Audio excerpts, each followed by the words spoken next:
Hello everyone. In this video I wanted to go ahead and show you all how we can go ahead and create a new presentation on PowerPoint.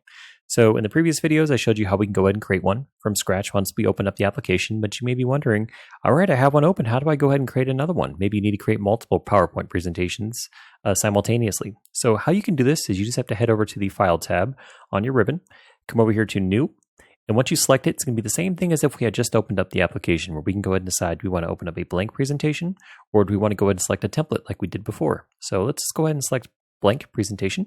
Now you see we have a new PowerPoint presentation open, and we still have our other one open as well if we wanted to switch back to it. And then once we have it open, you can see that we can go ahead and start building it out. We can choose what type of layout we want to have on here. We can choose the different design ideas.